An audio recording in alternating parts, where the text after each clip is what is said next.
Hello दोस्तों, आप सभी का मेरे यूट्यूब चैनल पर स्वागत है। तो आज हम देख रहे होंगे अब फिर अनुच्छेद यानी इंडियन कॉन्स्टिट्यूशन के बारे में देखेंगे। ये हम पीडीएफ बनाकर आपके सामने लाए हैं अनुच्छेद से रिलेटेड प्रश्न। तो चलिए देखते हैं।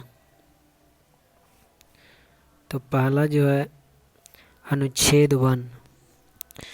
तो कोई चीज़ की भी शुरुआत होता है तो क्या होता है, फर्स्ट से शुरू होता है। नेचुरल नंबर 1 है तो अनुच्छेद 1 में क्या बताएगा, तो संघ का नाम, कि संघ क्या है, कोई चीज़ नाम बताएगा और उसके राज्य क्षेत्र के में बताएगा।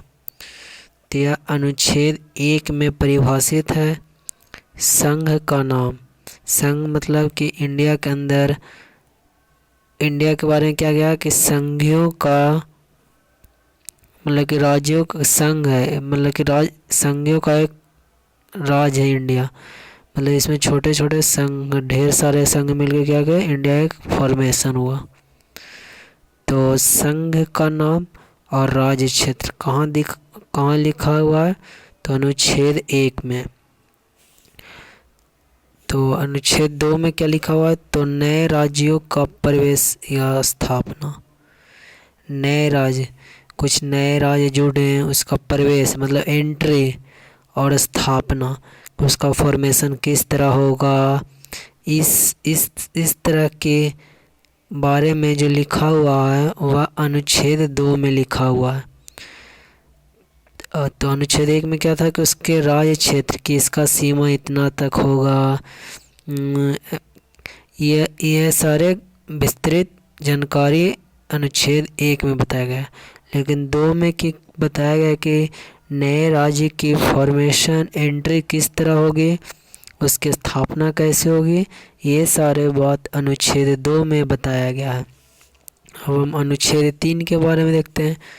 तो अनुच्छेद 3 में राज्य का निर्माण तथा सीमाओं या नामों में परिवर्तन के बारे में बताया गया है कि जैसे कोई राज्य बन गया, अब उसका राज्य के निर्माण किस तरह होगा उसके बारे में बताया गया, इसका सीमा क्या होगा, और यह भी बताया गया कि उसके नाम को परिवर्तन, जैसे कोई राज्य है, मान लिया जाए कि बिहार ही अपना राज्य लेते हैं, बिहार राज्य है, उसको यदि मान लिया जाए नाम परिवर्तन करने का रहेगा तो उसका प्रोसेस क्या है, इस तरह उल्लेखित किस अनुच्छेद में, तो यह अनुच्छेद 3 में है। ठीक है। अगला अनुच्छेद 4 है। तो अनुच्छेद 4 में पहली अनुसूचित एवं चौथी अनुसूची के संशोधन तथा 2 और 3 के अधीन बनाई गई विधियाँ, यानी अनुच्छेद 4 में पहली जो अनुसूचित है, पहले अनुसूचित एवं चौथी अनुसूची के संशोधन के तथा 2 और 3 के अधीन बनाई गई विधियाँ के बारे में बताया गया। अब हम अनुच्छेद 5 के बारे में चर्चा करते हैं। तो अनुच्छेद 5 में बताया गया संविधान के प्रारंभ पर नागरिकता।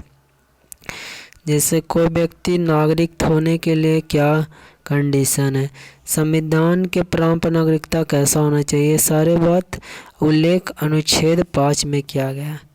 अनुच्छेद 6 में बताया गया कि भारत आने वाले व्यक्तियों की नागरिकता, यानी इंडिया हमारा देश है तो बाहर के भी तो लोग आते होंगे, तो उन लोग यदि रहने के लिए चाह रही है तो उन लोगों की नागरिकता कैसे दे सके। भारत के लिए नागरिकता तो है कि यहाँ जन्म रहना होना चाहिए, लेकिन उन लोगों को तो जन्म स्थान यहाँ नहीं है, लेकिन उन लोगों को भी नागरिक, विदेश वाले व्यक्ति को भी नागरिक मिलेगा। उसका प्रोसेस अनुच्छेद 6 में उल्लेखित है।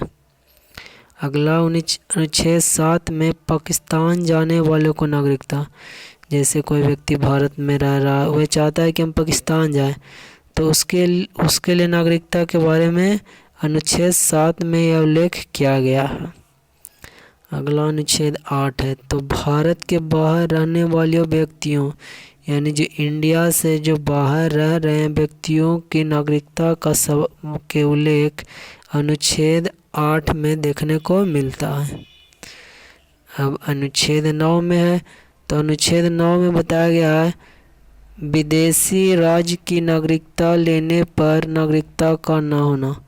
क्या ना, विदेशी राज्य यानी भारत के अलावा दूसरे राज्य को यदि नागरिकता लेने पर नागरिकता का न होना, उसके बारे में कि नागरिकता ले रहा है लेकिन नागरिकता उस पर नहीं है, उसके बारे में अनुच्छेद 9 में उल्लेख किया गया। अगला अनुच्छेद है अनुच्छेद 10, बताया गया नागरिकता के अधिकारों का बना रहना। क्या बना, जैसे कोई सिटीजन है उसके क्या अधिकार है, जानते हैं अधिकार है, अधिकार प्रत्येक व्यक्ति के लिए जरूरी है, उसको बने रहने के बारे में अनुच्छेद 10 में उल्लेख किया गया। अनुच्छेद 11 में संसद द्वारा नागरिकता के लिए कानून का विनयन, यह कहाँ उल्लेख किया गया, तो यह अनुच्छेद 11 में उल्लेख किया गया। अब अनुच्छेद 12 में राज्य की परिभाषा को परिभाषित करती है कि राज्य की क्या परिभाषा होनी चाहिए, यह अनुच्छेद 12 में देखने को मिलेगा। अब अनुच्छेद 13 में है मूल अधिकारों को असंगत या अल्पीकरण करने वाली विधियाँ, यह अनुच्छेद 13 में मिलेगा। अनुच्छेद 14 में बताता है विधि के समक्ष समानता, यानी अनुच्छेद 14 बोलता है कि कानून के समान कोई न बड़ा होगा न छोटा होगा। ये सारे उल्लेख अनुच्छेद 14 में है। अनुच्छेद 15 में है कि धर्म, जाति, लिंग भेद का प्रतिषेध, यानी अनुच्छेद 15 में बताया गया कि कोई किसी भी जात का हो, कोई किसी भी धर्म का हो, कोई किसी भी लिंग का हो, उसके किसी तरह का भेदभाव नहीं होगा। अनुच्छेद 16 में बोला लोक नियोजन में अवसर की समानता, यानी नियोजन में लोक नियोजन में लोगों की एक समान समानता दी जाएगी, यानी किसी को कोई प्रेफरेंस नहीं दिया जाएगा, सबको एक समान देखा जाए। अनुच्छेद 17 में बताया गया अस्पृश्यकरण, जैसे कि छुआछूत की बीमारी समाज में बहुत बड़ी बीमारी है, इस तरह का अंत का वर्णित अनुच्छेद 17 में किया गया। अनुच्छेद 18 में उपाधियों का, जैसे सर हुआ, जो अंग्रेजों के समय में सर देकर इंडियन ही थे लेकिन उनको सर देकर क्या करते थे, लड़ाने का काम करता था, कि जैसे इंडियन ही है, दो इंडियन है, एक अंग्रेज के अधीन काम करा लेकिन उसको सर बुला कर दूसरा व्यक्ति उसको नीचा दिखाने का काम करता है, इस तरह के उपाधियों का अंत किया गया।